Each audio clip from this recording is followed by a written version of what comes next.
In this world filled with betrayal and power struggles, I once lost everything, even my own identity. But when I stood up again, I discovered I possessed greater power and a stronger resolve. Chapter 80. His mate meeting Lana made me feel grateful of myself. I'm glad I'm no longer in this pack. So you were previously Daniel's mate? She asked me in a calm voice. Her eyes, on the other hand, were anything but calm. Her hazel irises were gleaming with fire as she stared at me. I smirked at her. Her efforts at making me feel intimidated were appreciated. But now even Blood Devil can't make me feel intimidated. This girl holds no light to him in that respect. So in the end, I was at ease. Yeah, something like that. And why were you calling my mate yours? She gritted her teeth on sensing I wasn't least but scared by her angry gaze. I have no idea. He's not my mate. I wonder if Daniel has told her about Shay. I gave him a sideways glance. He was sitting beside his mate nervously. Nana's growl brought my attention back to her. She was an alpha female. Daniel had got a very nice mate. I have to admit that. She's the right choice for him. Now I understand what Wilson meant by chosen mate. She didn't have any mark on her neck. I wonder how long it had been since they both have been together. I peeped into Daniel's brain and found it hadn't been more than a week. After returning from Blue Moon Pack, he was kept under Alpha Wayne's command until he met his mate. Looks like his father already knew who his mate was. That old man knows so many things. But don't worry, I have no interest in him. I tried to reassure her. I'm not here for him. I need to talk to his father. Lana narrowed her eyes at me. Her dirty blonde hair fell on her eyes. She tucked them behind her ear, keeping untrusting eyes on me the whole time. Are you telling me that you are okay with your mate being with someone else? She baited. Jealousy is an evil thing. It makes you say things you don't want to. She just called Daniel my mate. Are you giving me an offer? I retorted. Are you taking it? What if I take it? Daniel threw me a dark glare. He held her hand in a tight grip to cool her down. I think Daniel was never meant to lead a pack. The position was for his mate, an alpha female. I won't give him to you. She spoke protectively. Daniel looked at his mate with loving and admiring eyes. She won't give him to me. When I look back, I never really fought for Daniel when he decided to be with Shay.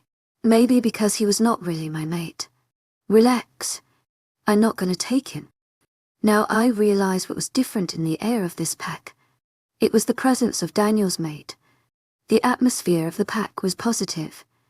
Hey Daniel, I asked him, now that Dave is not here, who is the beta of this pack? No one. I've sent parties to search for him and his mate. I hope they are okay. They are okay, I told him. I talked to him before coming here. He's going to return with Manny and their baby boy. Daniel's eyes shot up in surprise. Baby boy. I may not know. I grinned. I had called Dave before entering the territory and he had given me that news. That's good. Congratulations. He looked at Lana with a smile. She returned his gaze with same emotions. With Shay he was totally blind. With me, he only looked his past.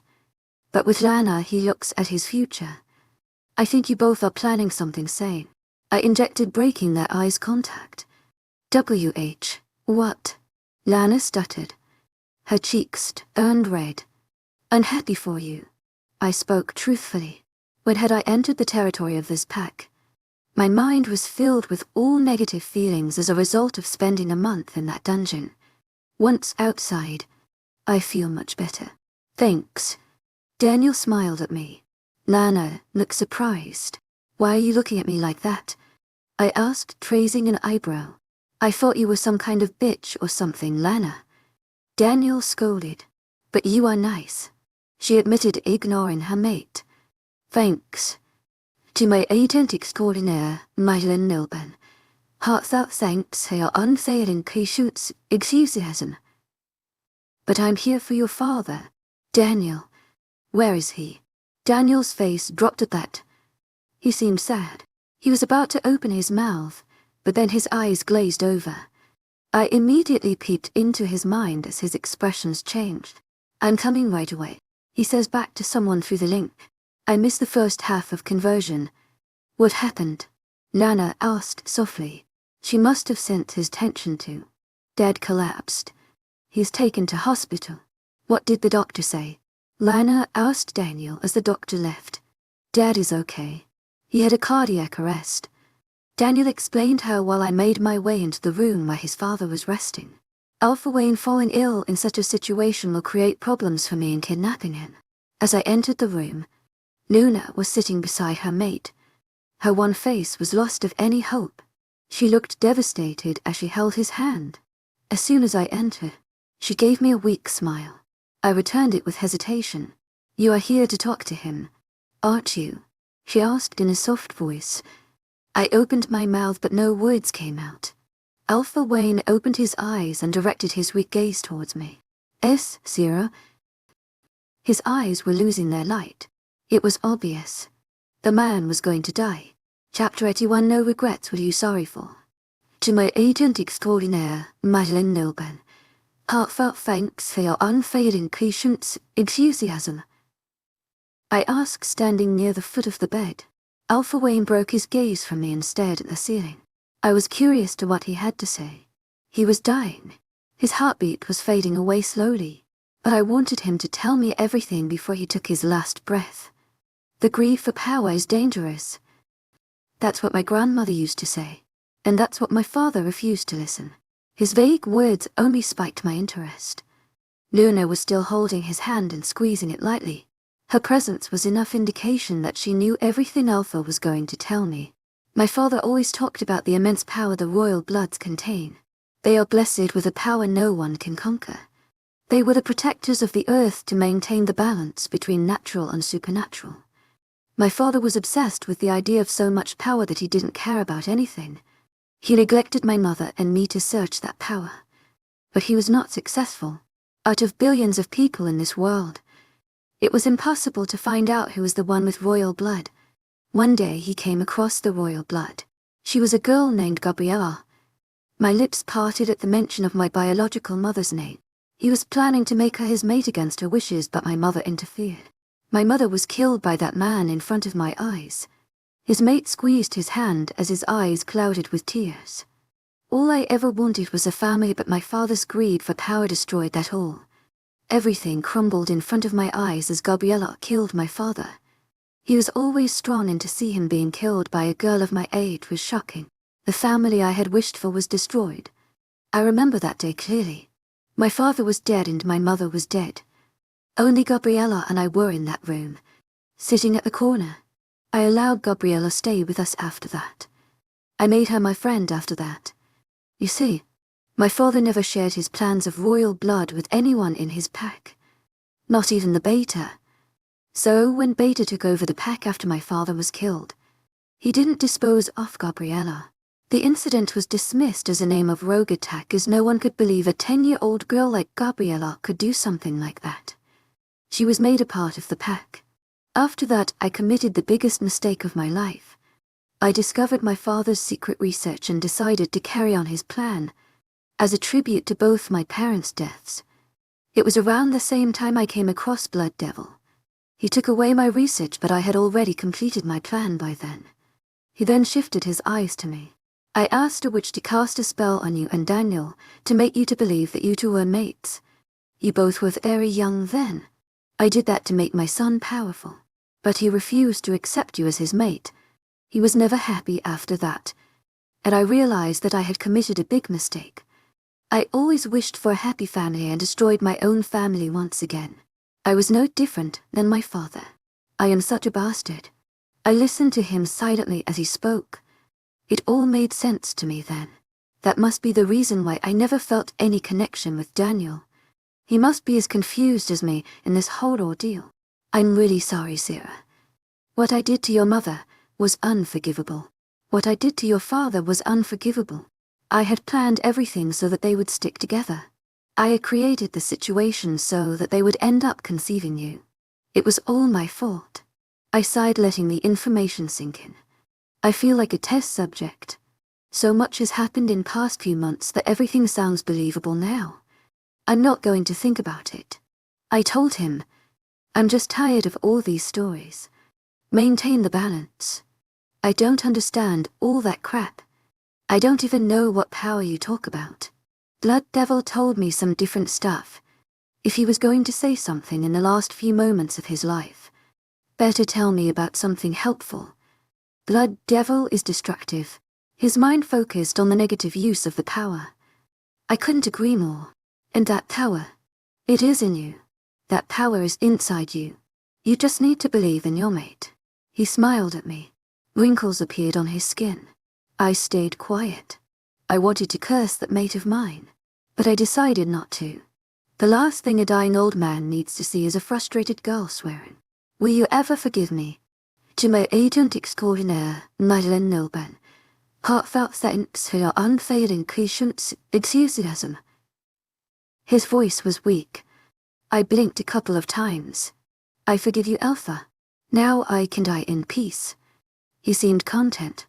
Peaceful death comes to those who repent for their mistakes while still being alive. I guess he deserves it.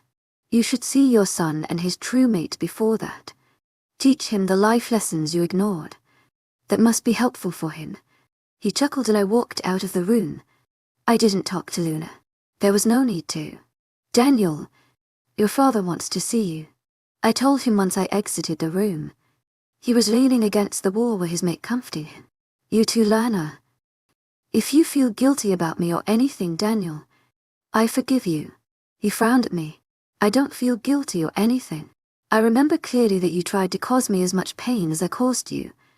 Go to hell, I muttered under my breath. I'm so happy he is not my mate. It's up to Lana now. I looked at her. She was scouting a blank look on her face. Take care of him. I smiled at her. Only you are capable of doing that. To my agent extraordinaire, Madeleine Nilben. Heartfelt thanks for your unfailing patience, enthusiasm. I'm not comfortable with you talking to my mate about that stuff. Daniel injected and I grimaced. Just shut up and go see your father. And I forgive you. Remember those words in case you realize your mistake. Lana chuckled and then smiled at me. She pulled Daniel inside the room where his father was resting. As they entered the room, I decided to leave the place. I don't want to be an intruder in their family. When I was a part of this pack, I would have craved this to a family. But now, I don't even know what I want. I wonder if I was born to die alone, because if I die at this instant, I'd have no regrets. I closed my eyes while facing the sky with a smile on my lips. Vladimir's face flashed in front of my eyes. I almost jumped back and started. No regrets. There won't be no regrets unless I talk to that man. Just one talk is all I need. Then I remembered. I came to this pack for two purposes: to kidnap Alpha Wayne and to eliminate Daniel. I can't kidnap a dying man. And Daniel, I don't want to kill him. He has finally found his happiness. I don't want to kill him and make Lana happy. At one point, I wanted to kill him, but now, I don't want to do anything with him. Love or hate, I have nothing for him now. So why even waste time? I'm not going to kidnap Harry Wayne Osborne. I'm not going to eliminate Daniel. What will Blood Devil do? Third person's P. Ovi, I sent to keep your eyes on Sierra. Didn't I? Blood Devil spoke in a threatening voice. I, the man stuttered. Where the hell did she run off to? Chapter ready to happy endings, you took your time. I complained as Dave jumped out of the car and hugged me. I hugged him back with a smile. Manny, too, stepped out of the car with a small baby in her arms. My eyes fixed on the little thing she was carrying. Got lost in the way. You should give directions properly when a place like this isn't exactly popular. He pointed at the old inn behind me. It was the best place for hiding for the time being. Soon I'll have to return to Vampire Kingdom. It's been 2 weeks since I ran away. The Vampire King must be really losing his cool by now. It's the last time, I muttered under my breath. Hey, Sierra. Manny excitedly hugged me after passing over her baby boy to Dave. She was glowing. Her eyes were sparkling. It was just the beginning of motherhood. From her face, it looked like she was loving it. How are you? To my agent extraordinaire, Madeleine Nilben. Heartfelt thanks for your unfailing patience, enthusiasm, I asked after pulling away from her. I'm great. Feeling awesome. Her broad smile was the evidence of how she felt. I was glad that she was happy. And what about the baby? I peeked at her baby who was snuggled comfortably in his father's arms. He is good too. Right now. He's sleeping. She pouted. The journey must have tried him. He sleeps all the time. When he is not sleeping, he mumbles something and smiles. He has a very adorable smile. When he wakes up, you will see it. I gave her a smile. This girl is still the same. I'm glad for that too. I changed in many ways. Maybe for the worse. I'm happy that my brother and his mate are living their lives happily. They have a family. Something Alpha Wayne always desired but lost. Something I lost. And I don't even know what I desire anymore. But looking at Dave and Manny, I wonder if I'll have a life like that. I led Manny and Dave to the chairs set outside. It was comfortable and provided beautiful view of the flowers. The owner, an old lady named Grace, had grown them in the memory of her late husband. When I had accidentally stumbled on this inn, I was surprised at my luck. On the top of that, Grace was very nice. I felt really comfortable, really secure, around her. What are you doing here? To my agent extraordinaire, Madeline Milburn, heartfelt thanks for your unfailing patience, enthusiasm. Dave inquired, looking around. I'm on a vacation. And where is your mate? His question made me freeze momentarily. Vladimir. The mention of my deceitful mate made me nauseous. I always had a bad luck with mates. He's waiting for me. I answered. It was not a lie. I knew for sure that he was waiting for me. To my agent extraordinaire, Madeline Milburn, heartfelt thanks for your unfailing patience, enthusiasm. Somewhere. Don't worry about that. I'm doing great. Dave's worried gaze didn't leave me. Even Manny was curious. To my agent extraordinaire, Madeline Milburn, heartfelt thanks for your unfailing patience, enthusiasm. Don't worry. You will meet my mate one day. That was a lie. And I'm so happy right now meeting you two. Even the pack is doing good with the female alpha. Are you okay about that? To my agent extraordinaire, Madeline Milburn, heartfelt thanks for your unfailing patience, enthusiasm. Manny asked in concern. I knew she was asking whether I was okay with Daniel's mate. I'm glad. After the trouble Daniel had created in Kyle's pack, I was so very glad that he was off my back. Tell me his name. I gestured towards their sleeping baby. My eyes widened to find that the baby wasn't sleeping anymore. He was staring at me with his green eyes. He had inherited those eyes from Dave. His name was Caden. I looked back at Caden. He was staring at me with his big green eyes. He blinked slowly and opened his small toothless mouth. His thin lips smacked shut and he pouted his lips. His eyes closed when he did that. I was in awe at the actions of the little kid. It was so bewitching. Hey, little one. I whispered, leaning forward. Something stirred inside of me as I looked at that little life. Caden squeaked and threw his hands forward. Those tiny little hands grasped my finger that hanging in front of him. He wrapped fingers of both the hands around my index finger and pulled it towards his open mouth. I slowly pulled my hand away and caressed his soft cheek. He moved his head in order to get his mouth on my finger. I chuckled at his tries. Don't try to suck at your Aunt Sarah's finger. Manny reprimanded her baby softly. Caden looked at his mother and let out a delighted squeak. He threw his hands in the air. Manny eagerly drew her son close to her. Happiness was bright on her face. I was really happy that I could cry. Right then, I wished I was like Caden. I wish I was a child who had no understanding of the world. I wish I was protected in the cocoon of my mother. I wish I had nothing to worry about. I wish I had no pains or regrets of past. I wish I only looked at the future. But can I even have that? At some moments, I think this is the end for me, but then at other moments I think something can be there for me. Maybe it's not the end for my happiness. I'd happy watching my brother and my best friend with their son. But I really wish that I had something like this too. That I was not just a spectator but a participant. Why did you call us here today? Dave asked. Manny was sitting person in the baby seat. They were going to leave. What are you going to do? I sighed, tilting my head up so that I could straight into his eyes. I'm leaving, I answered. Where to? Somewhere. I want to ask you to stay, but I know you will leave anyway. You are stubborn. You know me too well. I hope your mate takes care of you, he said, looking at my face carefully. Don't worry about that. I didn't let the thoughts of my mate spoil my mood. Are you sure you will be all right? I will be all right. Seriously.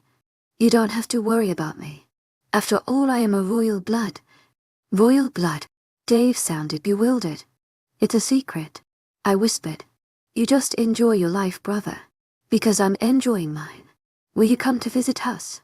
I'm not sure. Most probably not. There are some unresolved issues right now. And I don't know what's going to happen after that. So I can't promise anything. Whatever you're doing. Is it safe? He hesitated. It's absolutely safe. Dave. Thanks for trusting me in it. He wasn't asking many questions, but his concern was visible on his eyes. Of course I trust you. The first time you went missing, anyone would have thought you'd be in a bad condition without your mate, but you returned being even more powerful. And then you went away second time. Now you are even more powerful than before. I can practically feel power radiating from you. After meeting them today, I can feel it too. This power. You know I love you, right? He spoke after a few moments of silence. Of course I do. I love you, Tay. You too are forgetting me. Manny joined in. Who can even forget you? I said, hugging her. She hugged me back tightly. I'll miss you, she whispered. She must have overheard my conversation with Dave. I'll miss you the same, whatever you are doing. I hope you are successful. I never fail, I joked, pulling away from her. It's my goodbye to my past. Now I have to look to my future too. For that I need to return to that place. Vampire King. I hope you will be happy to see me. Third person, the old lady stared at the girl who was staring at the barren road. Beautiful, colorful flowers were adding to her beauty. Gabriella smiled at the sight of her daughter, who was glowing with yellow light, which signified the awakening of her royal blood powers. Only one more push was required for her to obtain all of her powers. Her daughter was strong. She had faced all odds and came out unscathed. She was able to smile like that even after all the betrayals she had faced. Unlike her mother, who gave up on her daughter when she got heartbroken by a certain werewolf in Moonstone Peck. Vi, he wanted to be with his mate. It was natural for him. Gabriella should have understood that it was time to let go. She held on a grudge and wasn't enough powerful to find her power or her real mate. But Sierra, she knew when she had to let go of the past. The only thing that needs to be done is looking forward for the future. After that, she will be able to gain the power to be happy and to bring happiness. The power to stop wars and conflicts in the supernatural world. And the key to that is the future. All she needs to do is hold the hand of her mate. Chapter 83, The Ceremony. Neither of us said a word. He was simply staring at me and I was staring at him. The only person in the room besides us was Gibson, who watched our non-existent interaction with a passive look on his face. He is one of the people I know in this kingdom. He is the one managing everything in this place. His rank comes right after Blood Devil. Why did you decide to return? Blood Devil asked as his green eyes whirled in different shades of green. I tried not to look in his eyes for long. What else can be a better place for a vampire to live? I spoke slowly. His face was devoid of any expressions. He didn't say anything. Shifting his eyes away from me, he focused them on Gibson. Have you made all the preparations? Blood Devil asked Gibson, who nodded in affirmation. What preparations? I inquired directly. A ceremony. That single word made my brows lift in surprise. So he was not going to tell me. Well, if it was a ceremony, it could be about anything. A new member or a new victory. Even Gibson didn't seem to know much. It was evident on his face. I stared at Blood Devil for a couple of seconds. I decided to test the man. In front of Gibson. How will the Vampire King react if I back-talk him? I want to know. Is he really serious about making me a queen, or is it all a game of power for him? I'm sorry for causing you trouble. I mockingly apologized to Blood Devil. What are you planning to do? Sierra Winters. Blood Devil laughed in an emotionless voice. His eyes didn't give away the pain of his tortured heart. Nothing. I was just taking a walk in the park. I replied to test his anger. I was waiting for a moment when he would attack. If that happens, it would be the last moment of his life. Same goes for me too. Any moment can turn into last moment of my life. Will he kill me? If he doesn't kill me, I may become a queen. If he kills me, then it's all over. Sierra Winters, you will go to your room and stay there. Don't come outside. He ordered me. And why would I do that? Am I not a queen? Are you planning to keep me inside this castle forever? You are my queen. You will stay in my castle with me, even if it means we will have to stay here forever. I stayed quiet at his serious words. Whatever you say, I'm going to take a long nap.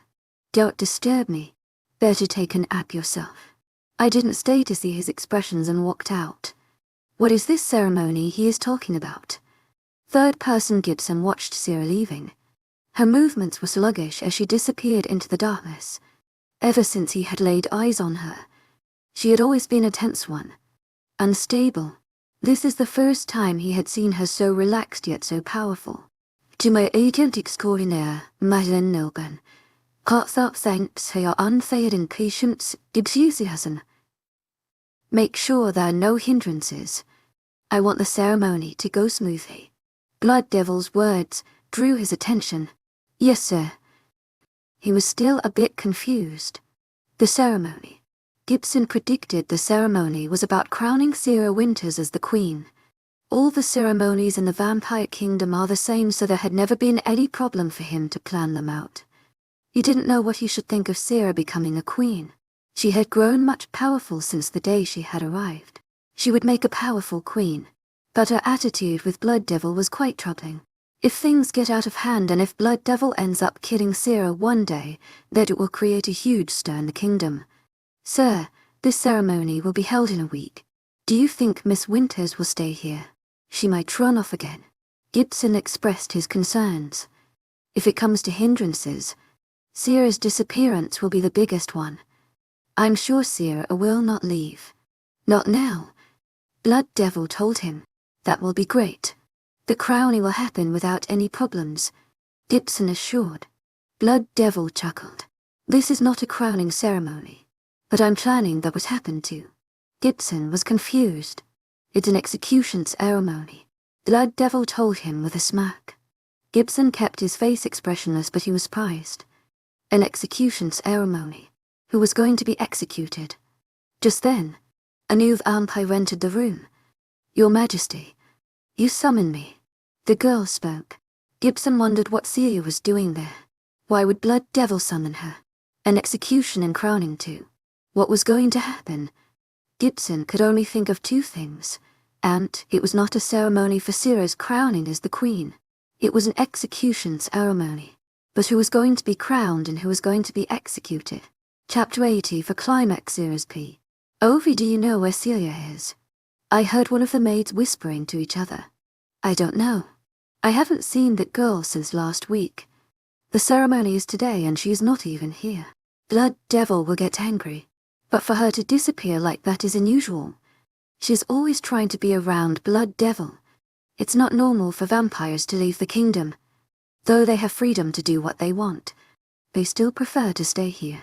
Celia's disappearance raises many questions because she doesn't sound like a type who would run away on her own. She disappeared the same day Sierra came. Don't you think it sounds fishy? Yes, I think Sierra has to do something with this. I stiffened. What are these maids saying? Are they even serious? I remember clearly the last time I saw Celia. It was after I was going to my room. The Vampire King had ordered me to stay inside my room. I was going to follow his orders for the time being. And on my way, I met Celia. Guess who wants to talk to me? She smirked. It's Blood Devil. I only gave her a flat look and prepared to leave, but she interrupted me once again. Maybe he is bored with your constant presence around him, she continued. Her eyes turned into slits as she glared at me. Listen, Sierra. I want you to stay away from Blood Devil. He's mine. I only raised an eyebrow at her. You know, he slept with me a month ago. He gave me everything. But then you created a ruckus a month ago and messed up everything. Now that everything is going back to normal, I want you to stay out of the way. I scoffed at her words, as if I would listen to what you say. Those were the final words I said to her. So the last person she saw was not me but Blood Devil. I did nothing more than sleeping in last week. Being holed up in that room was not a problem for me. Today is the ceremony of God knows what. But I have a premonition that this ceremony is for the addition of some new vampires in the vampire kingdom. But now I don't think it is like that. Neither do I think I'm going to be crowned as the vampire queen today. If that was the case, I would have been informed about it. I am completely in dark. Just a few hours, and after that I will not hold back. If it comes to it, I will even kill someone. That certain someone being the obvious person. But that is all until this ceremony ends. Miss Winters, Gibson's voice drew my attention. Blood Devil wants to talk to you. He informed me. I simply nodded. The maids around us finally noticed that I was standing there, listening to their conversation. Their faces were morphed to the looks of shock and fear. Without bothering to say anything to them, I followed Gibson as he led me to Blood Devil. To my agent extraordinaire, Madeleine Nilban. Heartfelt thanks for your unfailing patience, enthusiasm. I said his name. Yes, he glanced at me as we continued to walk. What is this ceremony for? The kingdom was not exactly decorated with flowers or anything. There was an Aina which is ready for ceremonies. They don't bother about food but for an occasion like this. There are blood banks. I don't know much, and I don't know whether I should make any effort to discover more about this kingdom. I'm not allowed to talk about it. To my agent extraordinaire, Madeleine Nilban, heartfelt thanks for your unfailing patience, enthusiasm. He replied in a cool voice. If he was not going to say anything about it, then it was all right. I was not going to pry knowing he won't say anything. He was fiercely loyal to the crown, I respected that. Do you have any idea where Celia might be? I asked another question. I remember Gibson was with the High and Mighty King when Celia visited Blood Devil. He stayed quiet for only a couple of seconds before repeating his previous words. That simply means he has some idea about it. Do you think I will become the queen of this kingdom? He gave me a sideways glance and politely refused to answer again. Did your king order you not to talk to me? I threw my last question at him, his eyes wide and ever so slightly at my words. He opened his mouth but then stopped. I'm right, aren't I? He didn't say anything in return. Gibson stopped in front of a room. I knew who was at the other side of the door. I stared at as Gibson reached to knock at the door. Stop. I told him, and his hand stopped midway. To my agent extraordinaire, Madeleine Nilban, heartfelt thanks for your unfailing patience, enthusiasm. He seemed confused. I don't want to talk to him, I said, knowing the king was hearing every word I was saying. I will talk to him only after the ceremony is over. Gibson looked troubled as his eyes shifted from me to the door. After a few minutes of silence that followed, a voice came from the other side of the door. Very well then. The king spoke. As you wish. There was a hidden edge to his voice that I didn't fail to notice. I only smirked. The arena was packed with vampires. It was not a huge place considering there were only a few thousand of vampires in the kingdom. Vampires are the creatures of night. They are usually either ignorant or violent beings, and their undefeatable power makes them more dangerous. Surviving on human blood, they don't have any humanity in them. Some vampires who have lived with humans are usually softer, but the others can still be vicious. A world where vampires' life is cruel and lethal. It's heartless. The vampire king stepped on his throne, looking down at everyone who bowed down to him. Every vampire in the arena acknowledged the power their king possessed. I, on the other hand, didn't even lower my gaze. No one else noticed because they were bowing. The only person who could witness my imprudence was the king himself. But his eyes were not on me. They were on his kingdom. His sharp green eyes scanned every one of them. His powerful presence was enough for them to respect him. In their world, The one with power is the one who rules, and others follow him willingly because he has the power. Everyone in this world, not only vampires, werewolves and humans or any other creature, all of them follow the one with power, because the one with power is the one who can provide them safety. Everyone crave that sense of security because in simple words everyone is selfish. I didn't even know why I was even thinking about that stuff. But I just wondered what the world would be like if no one was selfish. If Alpha Wayne's father was not selfish, what would my world be like? If Daniel was not selfish, if Blood Devil was not selfish, how different my life would be. Blood Devil sat on his throne wordlessly. I stood on one side of him while Gibson was standing on the other side. A guard was standing behind me with a wooden stake in his hand. When I looked closely, the top of the stake was burning with almost invisible blue fire. Undoubtedly, it was some kind of spell. When I looked at the other side, a guard was standing there too with a similar stake. When I focused my gaze on it, its top was coated with fire too. Gibson stepped forward, started to speak as every vampire turned their attention to him. I frowned down at the king who was scouting an unreadable expression on his face. These would mistake. They could easily kill a vampire. I've been to a couple of ceremonies before, but I've never seen these. This man, who was closest to our king, tried to kill him in the forest but was defeated by the hands of our invincible king. Gibson said, and my eyebrows shot up. The crowd cheered. To my agent extraordinaire, Madeleine Noble, heartfelt thanks for your unfailing patience, enthusiasm. What exactly happened? Our king. Gibson started babbling something in the praise of his king again, but my gaze was looking from the door from where the person who is to be executed would enter. Today, Gibson started, is the execution ceremony of Vladimir Summers. Third person. The arena was filled with murmurs as Gibson said the name of the person to be executed. Everyone has only ever known of Vladimir as Blood Devil's most trusted associate, but the same man going to be executed before everyone.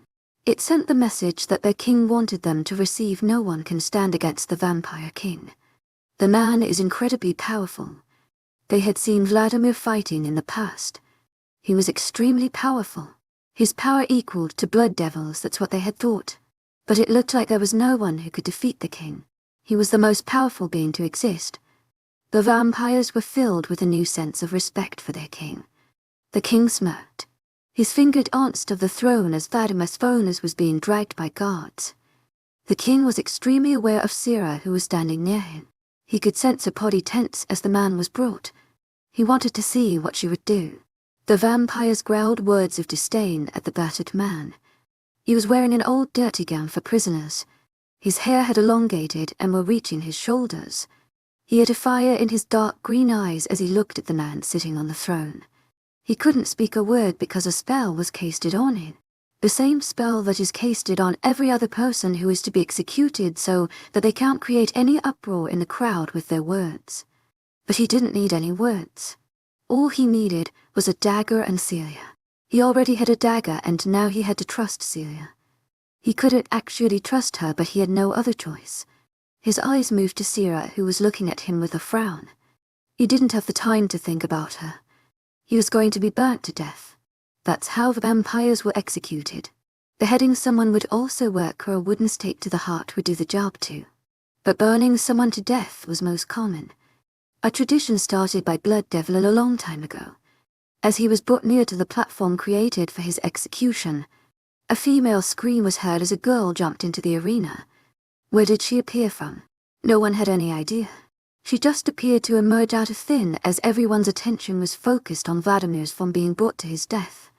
When everyone looked at the girl who had disrupted the ceremony being caught and killed by a guard, they didn't see the person who was sentenced to death killing the guards and rolling towards the throne at a lightning speed, but a pair of eyes were directly on him, the man sitting on the throne and the girl to his right. Sira's eyes widened as she watched Vladimir's from dodging the stun guards and making his way to the king in a speed so fast that even her eyes found hard to follow. But still she noticed a shiny object in his hand, a dagger. Sira knew without any doubt that he was going for the person sitting on the throne. She didn't know if the vampire king had seen the man approaching him. Her heart thudded inside her chest. A burst of energy channeled inside her and she reached for the wooden stake in the hands of the vampire behind her. As Vladimir stood directly in front of his target and moved his hand to plunge the dagger in the heart of the person he wanted to kill, Sierra stepped forward. Her stake pierced right through Vladimir's heart. His body sagged forward as the dagger fell from his hand. His head landed on Sierra's shoulder as she supported his weight. Life was slowly draining out of him. "You are a bastard, but still I need to thank you," she whispered in his ear. "Goodbye, Blood Devil." Those were her final words to him as she pushed him away. Blood Devil was airborne as he watched Sierra and a man wearing his face standing behind her. Both of them deceived him. The most powerful vampire. Even he was going to die. And he was glad. For the first time, he really needed to die, but by the hands of the vampires he had created. Though they were not actually vampires, they were the royal bloods, and they had defeated him. He tried to create an imbalance in the supernatural world, and he was killed by them. They were doing their job. The royal bloods have finally taken over. Everyone watched with wide eyes as Vladimir's body fell down from the podium and was quickly consumed by the blue flame. Sierra stared down at the man who had brought a big change in her life. He had made her realize that the world was cruel and that it needed to be saved from beings like him. Behind her, she felt her mate's presence. He pressed his body to hers and lowered his mouth to her ear. "Well done. To my agent extraordinaire, Madeleine Noble. Heartfelt thanks for your unfailing patience, enthusiasm." He breathed out. Chapter 85, The End Flashback. "I didn't expect you to run away like that." Blood Devil smirked as he saw Vladimir near the boundaries of the vampire kingdom. It appeared like Vladimir had found out that Sierra was his mate and he wanted her. Blood Devil thought it was better to dispose him off. Vladimir had never shown any skills like Sierra. The warlock was nothing more than a puppet for him to play his role, but Blood Devil knew that after knowing about his mate, Vladimir would not sit quiet. He would try to get her back at every cost. Besides, Vladimir carried some secrets of Vampire Kingdom that only a king should have knowledge of. No matter how Blood Devil looked at it, Vladimir was a mere hindrance in his path. The way Blood Devil had left in the search of Vladimir, everyone in the Vampire Kingdom must already be thinking that Vladimir had done something wrong. He will just make up a story and tell them that Vladimir tried to betray him. If he gave Vladimir a painful death, the vampires in the kingdom will fear their king. No one will stand against him, especially not when he would name Sierra as his queen. He was going to have Sierra at every cost. Killing Vladimir would work to his advantage in that case too. Sierra will have no mate to turn to. "I'm going to rescue Sierra from your clutches," Vladimir growled. His green orbs brightened as he glared at Blood Devil. "What are you saying, Vladimir? Have you forgotten? You handed her over to me." Vladimir clenched his hands at that. Blood Devil smirked, knowing he had hit a nerve. Before Vladimir could perceive any movement, Blood Devil had already launched himself on Vladimir and threw him against a tree. Vladimir's body hit the tree with a force that shook it. He could feel pain exploding from his back as his backbone broke and he fell down with a thud. Dried leaves crunched under his fingers as the broken bones healed again. But he was lifted off the ground and pinned to the tree by Blood Devil's hand. "You know what? I will kill you now. I will break every single bone of your body." Blood Devil shoved Vladimir down and twisted his arm backwards. The crack of bones breaking made Blood Devil smirk. Vladimir bit back the scream that threatened to be released. When his arm was released, he was unable to move it. Rolling over, he managed to somehow let the arm heal, but before he could even move, his knee was bent in an odd angle as Blood Devil forced his foot down on the joint. Yet not a cry came out of Vladimir's lips. "And then I will show your corpse to Sierra." Vladimir's body froze as he heard Sierra's name from Blood Devil's lips. Her face popped in his eyes in that kiss. His lips still tingled. Blood Devil leaned forward. "And then I will make her mine," he whispered in Vladimir's ear. Those words made his eyes widen. The idea of Sierra and Blood Devil together made his stomach churn. "I will have her in every way possible. She will be mine. She will bear my children the strongest trace."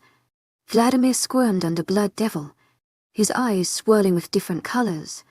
He was trying to control his anger that was leaking out. Say, Cira would never do that. Vladimir choked out. Blood Devil laughed ironically at that. It doesn't matter what she wants. What matters is what I want. And I get what I want you. If she doesn't accept willingly, then I will not wait for her. I'm not her mate or anything. She will be a children breeder. And I may use her for my own fun too. You will not be there to see it. You will not be there to save her. Vladimir's blood boiled. He felt a sudden surge of energy within him. Blood Devil could also feel it. Something had changed inside Vladimir. His bones were back to their position within a second, and he was standing on his feet. His eyes had turned brightest of green as he lunged at Blood Devil, who didn't get any time to react as a knife was plunged into his gut. The knife won't have affected him, if it was not laced with something. Blood Devil's eyes widened as he could feel his body slowly paralyzing. He fell on the ground with a thud, unable to move. He could only stare at Vladimir, who looked deadly. Vladimir's hand covered Blood Devil's face, and the vampire felt the muscles of his face moving. He knew what was happening. The royal blood's face changed too. Blood Devil knew what Vladimir was doing. He was taking his form. The ability of the royal blood he had always felt useful was suddenly so disadvantageous to him. He knew for sure what Vladimir was going to do, and he was lifted off the ground and Flolber. Blood Devil tried to move, but he was completely powerless. Something was wrong with the knife. It had to be. Why couldn't move at all? His whole body had become useless. When they reached the castle, Blood Devil was put in the dungeons. As he lay on the ground, he could only curse mentally. He had never thought of Vladimir as a threat because he was always so calm and obedient. In reality, he should have been the most wary of that warlock. Vladimir had completely turned tables on him. The door of the dungeon opened. Blood Devil laid still on the cold floor as Vladimir closed the door behind him. The room was extremely dark, so Blood Devil couldn't see, but he could clearly hear Vladimir's voice as he spoke. I don't know where to start, but I think I should start with your failure first. I've spent years searching of the serum that could render even the most powerful vampire motionless. Vladimir spoke in a calm voice.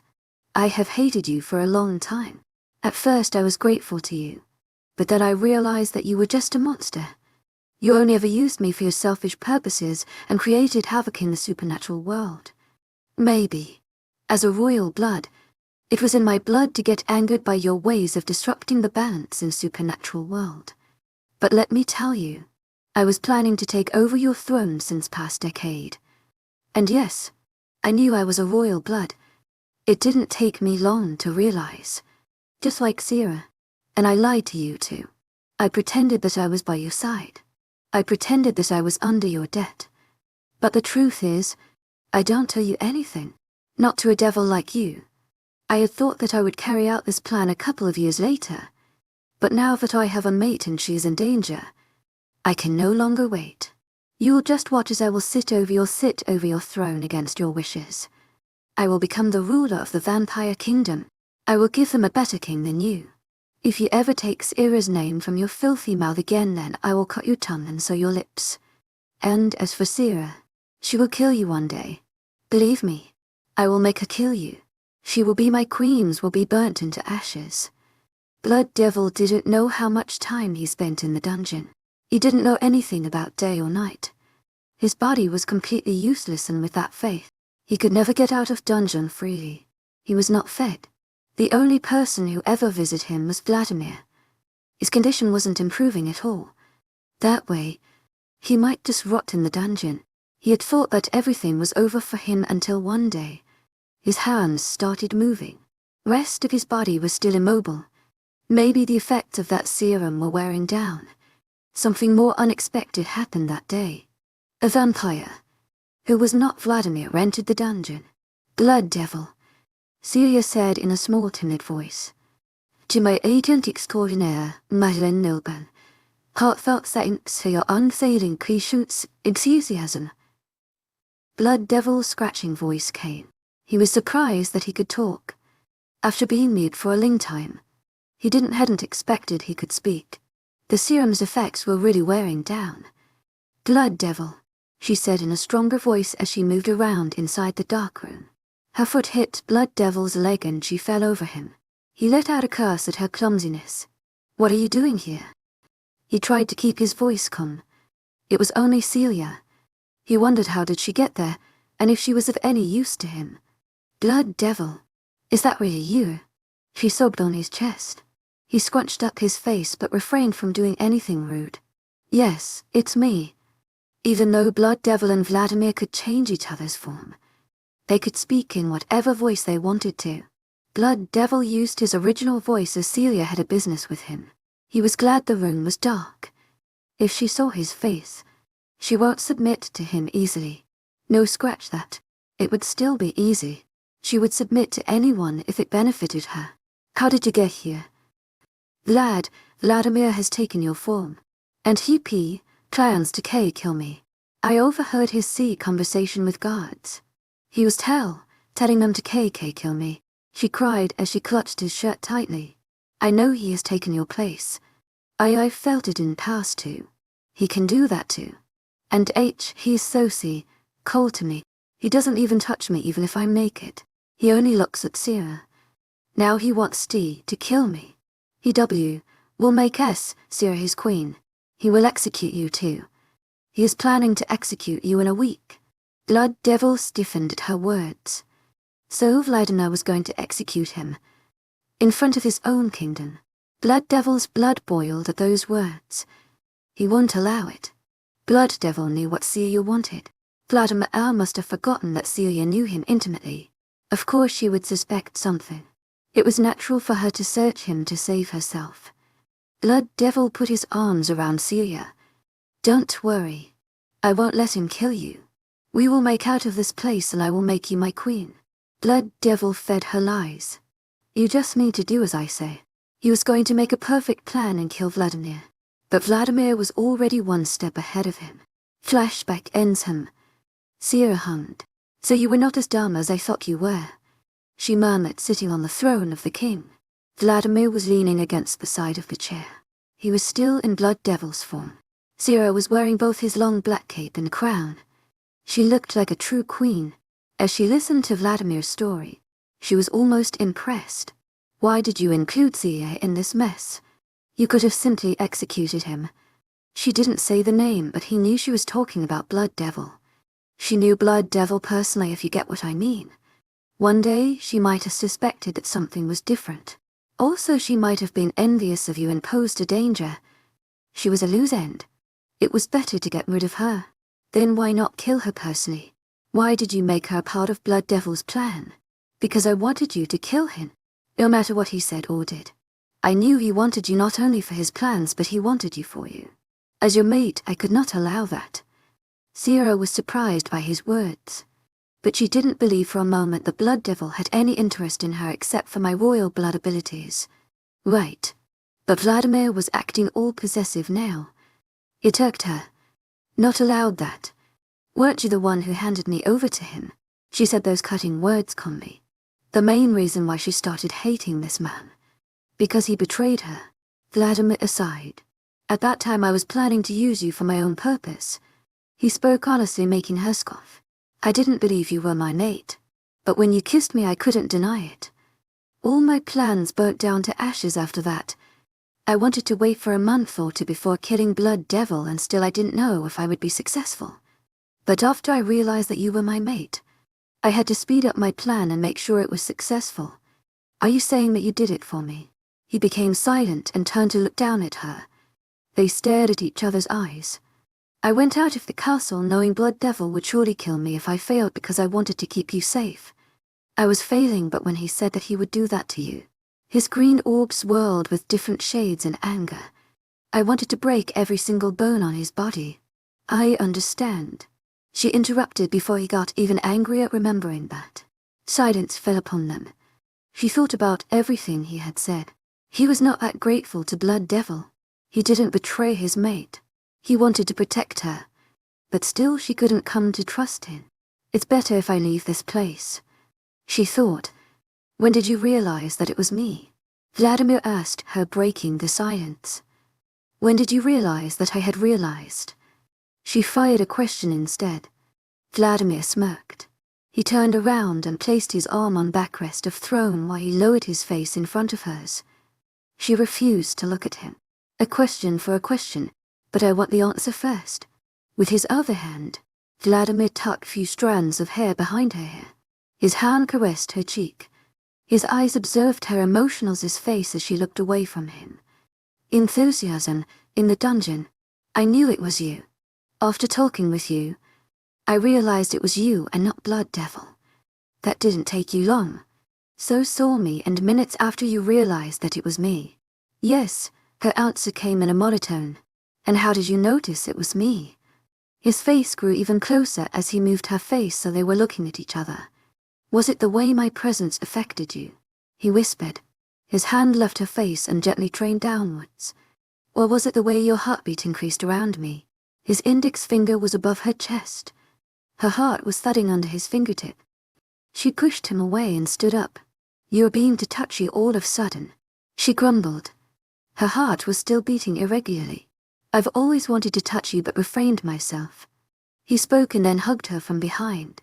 Now that I'm free, I'm not going to hold back anymore. I'm tired, she suddenly announced, escaping from his arms, and removed his cape and crown. She placed them in the throne gently. Then go and take rest. I have a matter to settle first, he told her. She didn't even look at him twice as she left, but she could feel his eyes on her. Her heart was still beating too fast. Sierra was leaning against the window frame as she stared at the moon. It was so serene. The night sky reminded her of the night when she had left the pack. At that time she had taken some essentials and ran away from the mate she had thought would be her everything. But in the end she only got betrayed by him. She was unwanted back then. But that's how her life had been.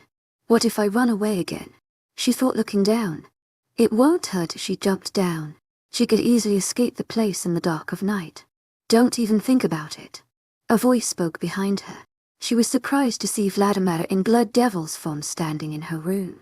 I didn't even sense your arrival, she said in disappointment. For a supernatural creature, it was not usual to be that careless. That's because you don't see me as a threat. Due to the shadows that fell on his face, she couldn't see his face, but she was able to sense his smirk as if she could hear it in his voice. She didn't say anything to that, but instead asked another question. What are you doing here? Isn't it normal for mates to share a room? What? We are going to live in same bedroom. The hell you're talking about? She was exasperated.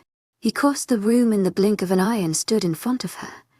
His hands were in the windowsill at either side of her. His face was level to hers. The moonlight streaming from the window made him look extremely handsome, just like the day she was turned into a vampire. I won't want you to escape this place. I need you to be by my side. Sierra's heart did a somersault inside her chest. Her heartbeat increased. Hearing those words from her mate, it was like a first experience. I'm not going anywhere. Her voice lowered as she said that. But still I need to be with you. I want to look at your beautiful face. I want to see my reflection in your eyes. I want to hold you in my arms. I want to feel your warmth all the time. Even that doesn't sound satisfactory enough to me. His eyes were passionate and intense on her. She froze at her place. He lowered his forehead to her shoulder and breathed in her scent. I need you so much. You have no idea. He gripped the windowsill tightly with his fingers that they cracked under his hold. To my agent extraordinaire, Madeleine Nilban. Heartfelt thanks for your unfailing patience, enthusiasm. So don't leave me. Don't even think of leaving me. Because I will never let you go. She didn't say anything. Her whole body was buzzing. She tried to speak, but no words came out of her mouth. She had no idea what to say. Sure, she had always wanted to be loved by her mate. But then she got Daniel and her dreams were broken. After she said some very hurtful words to him very easily. But now, she doesn't know what to say. She felt elated as words, but at the same time it was awkward since she had no words to say. Are you going to live as Blood Devil for the rest of your life? She asked him finally. It was the only thing that came into her mind. Was he going to live as Blood Devil? His body vibrated slightly as he chuckled. He lifted at her and stared into her eyes. I will live, you want me to live. She averted her gaze from him. He was being so lovey, very all of a sudden. She was not used to it. Seriously, what type of mate had she got? She didn't know. But she was happy. It will be convenient to stay as Blood Devil for now, or you will have things to explain to the people of this kingdom. She tried to change the topic. She was waiting for him to remove his arms. But I think you should stop calling me Blood Devil all the time. It's mouthful. You should give me another name. She was surprised at those words. He wanted her to give him a name. Before she could feel anything, she felt warm lips pressing against hers. It was a quick kiss that left her shocked. He smiled at her for the first time. Her mouth was open in surprise. I like that we are talking about future here. Let's think together. Maybe I can't try to know more about Vladimir. Is this the point when the story of my life becomes peaceful? Is this the point when I finally start looking into the future with someone by my side? To my agent extraordinaire, Madeleine Noble, heartfelt thanks for your unfading pursuits, enthusiasm. I guess it is the first time for me. She looked at Vladimir's bright green eyes one more time. Is it real? The end. Thank you for tuning in. If you enjoyed this episode of the story, please give it a like. And don't forget to subscribe to get notifications for updates.